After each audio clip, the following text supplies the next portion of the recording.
और बिना किसी नए चुनाव के, बिना किसी नए जनादेश के इस देश की संसद का पूरा गणित बदल दिया गया है। दोस्तों, जुलाई में संसद का मॉनसून सेशन शुरू हो जाएगा, लेकिन जो पिछला सेशन बजट सेशन था, उसके खत्म होने से लेकर के अब तक नेताओं ने इस देश की राजनीति में जो उथल पुथल मचाई है, उससे एक बार फिर से ये सवाल खड़े हो गए हैं कि क्या वाकई इस देश में लोकतंत्र बचा भी है।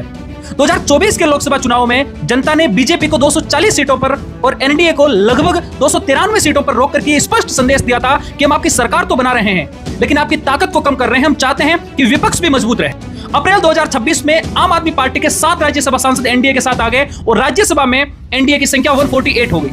इसके बाद टीएमसी के अंदर भी टूट पड़ गई और 20 से ज्यादा लोकसभा सांसद एनडीए की ओर झुक गए और जून 2026 में महाराष्ट्र का जो उद्धव ठाकरे का गुट था, उसमें से भी 9 में से 6 सांसद जो थे वो एनडीए की तरफ रुख कर लिया। अब इस पूरी राजनीतिक उथल पुथल के पीछे का मकसद क्या था सरकार का, कि वो नंबर्स लेकर के 2/3 बहुमत लेकर के डिलिमिटेशन पास कराना चाहते हैं या फिर विमेन रिजर्वेशन बिल पास कराना चाहते हैं, ये तो मानसून सत्र में ही पता चलेगा। अभी स्थिति ये हो गई है कि मानसून सेशन शुरू होने से पहले लोकसभा में एनडीए की ताकत 318 के आसपास हो गई है और राज्यसभा में एनडीए 148 प्लस है। और अब सवाल सिर्फ संख्या का नहीं है, यह सवाल उस जनादेश का है जो जनता ने 2024 में दिया था। जिन नेताओं को जनता ने आम आदमी पार्टी, शिवसेना, यूबीटी, टीएमसी या जिन पार्टियों की विचारधारा पर भरोसा करते हुए चुना था, क्या जनता ने उन्हें इसलिए वोट किया था कि वो चुनाव जीतने के बाद में अपनी पार्टी, अपनी विचारधारा, अपने मुद्दों, अपने क्षेत्र के मुद्दों को छोड़कर के अपना स्टैंड ही बदल दे?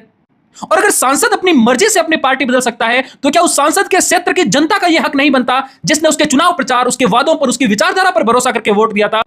अगर वो किसी और पॉलिटिकल पार्टी को ज्वाइन कर लेता है, तो क्या उस क्षेत्र की जनता का यह हक नहीं बनता कि वो उसको रिकॉल कर सके? और अभी की राजनीतिक परिस्थितियों को देख करके लगता है कि इस देश की जनता के पास में भी वो अधिकार होना चाहिए कि जो जनप्रतिनिधि उनके द्वारा चुने गए हैं, वो अगर अपना पॉलिटिकल स्टैंड बदलते हैं या फिर उनकी भावनाओं के अनुरूप काम नहीं करते हैं, उनको राइट टू रिकॉल के तहत वापस बुलाया जा सके और उनके पद को छीना जा सके। कि अगर इस देश में लोकतंत्र को जिंदा बचाए रखना है, तो समय के साथ में कुछ परिवर्तन जरूरी है, जिसमें से एक बहुत महत्वपूर्ण परिवर्तन है राइट टू रिकॉल। जनता के पास में वो ताकत दी जा सके कि जिन लोगों को उन्होंने हायर किया है, वो उनको फायर भी कर सके और उनको वापस घर बिठा सके। आपको क्या लगता है? कमेंट करके जरूर बताएं कि इस नंबर के पीछे का गेम क्या है और क्या वाकई राइट टू रिकॉल जैसा कानून इस लोकतंत्र की व्यवस्था में कोई बड़ी मदद कर सकता है।